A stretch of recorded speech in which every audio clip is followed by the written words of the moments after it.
The screen went black for exactly 3 seconds. Then Miller's own face appeared, 15 feet tall, on the main monitor behind the witness table. The same face that was right now sitting in front of this committee, in this room, under oath. And the voice coming out of that screen said 4 words that changed everything. That has never happened. Congressman Ted Lieu let it play for 11 more seconds. Then he stopped it, froze the frame. Miller's face locked mid-sentence on national television, Sean Hannity's show, February 9th, Primetime, and Lieu turned to the live Miller sitting 6 feet away and said the 4 words that made the entire room explode. Let me show you, because what Lieu was about to play was not a news clip, not an anonymous tip, not a leaked document from an unknown source. It was an official DHS internal meeting video, time-stamped, metadata verified, subpoena authorized, government produced, with Miller's face in crystal clear resolution doing exactly what he just said on Fox News never happened, in front of his own staff, in his own conference room, 6 days before he went on national television and told 3 million viewers it never happened. Let me take you back to how this room got to this moment. House Judiciary Committee, Room 2441, Wednesday afternoon, 2:34 p.m. Eastern. The hearing was listed as routine oversight, budget allocations, enforcement priorities, policy implementation, boring enough to keep cameras minimal, specific enough that anyone who understood what was coming knew exactly what this was. Lieu walked in carrying something unusual, a silver external hard drive. Security scanned it twice at the door. Lieu smiled and said 5 words, government property, legally obtained, subpoenaed. Miller was already seated, 3 attorneys, all expensive. He had prepared for standard budget questions, standard policy pushback, standard hearing mechanics. He had looked comfortable for the first hour. He checked his notes 3 times. He thought he knew how this would end. He did not know about the hard drive. The first 60 minutes followed standard procedure. Questions about contractor payments, enforcement numbers, operational priorities. Miller gave polished answers, cited regulations correctly, looked calm. He had done this many times before. This was not his first hearing. He knew how to wait out a committee. Then Lieu took the microphone. Mr. Miller, his voice was calm, measured, the voice of someone who has already assembled the case and is simply walking the jury through it. On February 9th of this year, you appeared on Fox News. Sean Hannity, Primetime. Do you remember that interview? Miller nodded slightly. I do many media appearances. I cannot recall every specific. I am not asking about every interview. Lieu opened his laptop slowly, deliberately. I am asking about one specific night, February 9th, because in that interview, you made a very specific statement about border statistics. And before I show this committee what I found, I want to make sure we have your exact words on the record. He turned his laptop toward the document camera. The Fox News transcript appeared on every monitor in the room simultaneously, 30 cameras adjusted. Lieu read it aloud without looking up. Sean Hannity asks you, have you or anyone in your office ever been involved in changing or adjusting official border crossing numbers? Your answer, Mr. Miller? Quote, I have never instructed anyone to alter border statistics. That has never happened. Not once, not ever. Our numbers are accurate, transparent, and verified by career professionals, end quote. Lieu looked up from the transcript. Mr. Miller, do you stand by that statement today, under oath, in front of this committee? Do you maintain that you have never instructed anyone to alter border statistics?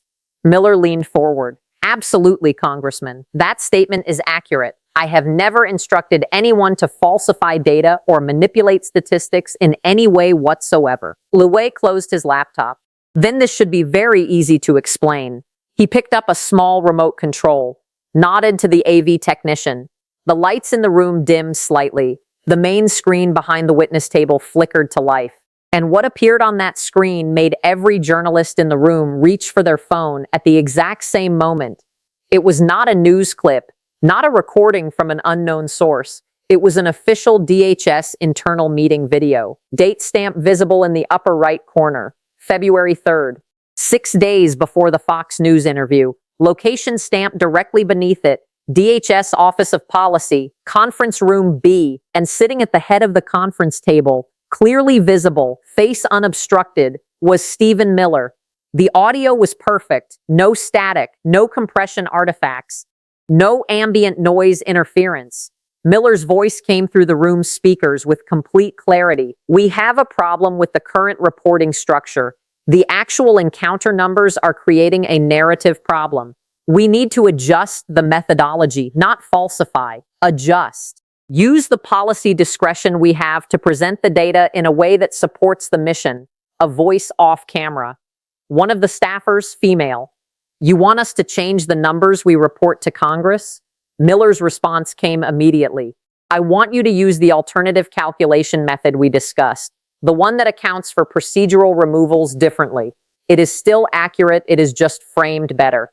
Lieu froze the video. He let that last sentence hang in the silence of the room for a full 4 seconds. It is still accurate, it is just framed better. Then he turned to the live Miller at the witness table. That is you, February 3rd. Instructing your staff to use an alternative calculation method for border statistics. 6 days later, you went on national television and told the American people you had never instructed anyone to alter border statistics. He paused one beat. Which statement is true? The room erupted, not gradually, instantly. The way a room reacts when it hears something that cannot be walked back. Journalists reaching for phones. Committee members talking over each other simultaneously, cameras repositioning toward Miller's face. The chairman's gavel came down so hard it echoed like a gunshot off the back wall. Miller sat completely frozen. His face had drained of color, not pale, drained, like blood had actively left his face in real time. His lead attorney was on his feet, mouth open, trying to form words that were not coming.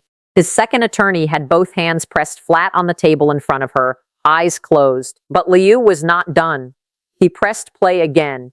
The internal meeting continued. Another staffer's voice, the same woman who asked the first question. If we use the alternative method, what happens to the encounters that don't get counted under the new calculation? Miller on the video. They go into a separate database.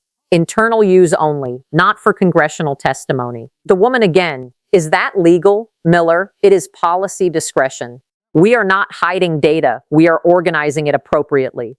Lieu stopped the video a second time. He turned back to Miller at the witness table. Not hiding data, organizing it appropriately. Those are your words. On February 3rd, to your own staff.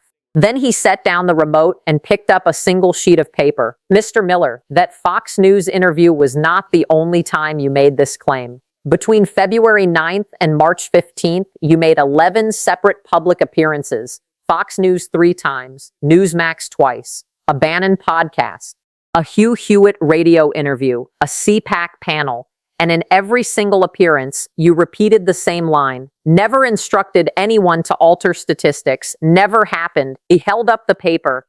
11 times, all after the February 3rd internal meeting. All on video. All claiming something never happened that we now have on record happening. He set the paper down. Mr. Miller, that is not a mistake. That is not a miscommunication. That is a coordinated public messaging strategy deployed to deny something you knew was documented, something you knew your own staff had recorded, something you instructed those same staff members to describe a specific way if anyone ever asked. Because we did not stop at the first video. A second document folder opened. Same conference room, different date, March 8th, 1 month after the February 3rd meeting. Miller again at the head of the table, the same staff members seated around him. And this time, the conversation was not about methodology. It was about the first meeting. A staffer visible on screen, clearly uncomfortable. Mr. Miller, there is concern that the February 3rd directive could be subject to congressional inquiry. If we are asked directly about the alternative calculation methodology, how should we characterize it? Miller on the March 8th video. No hesitation, none. We never had that conversation. If anyone asks, we use standard CBP methodology. No alternative systems, no separate databases. That meeting never happened. Lieu froze the second video.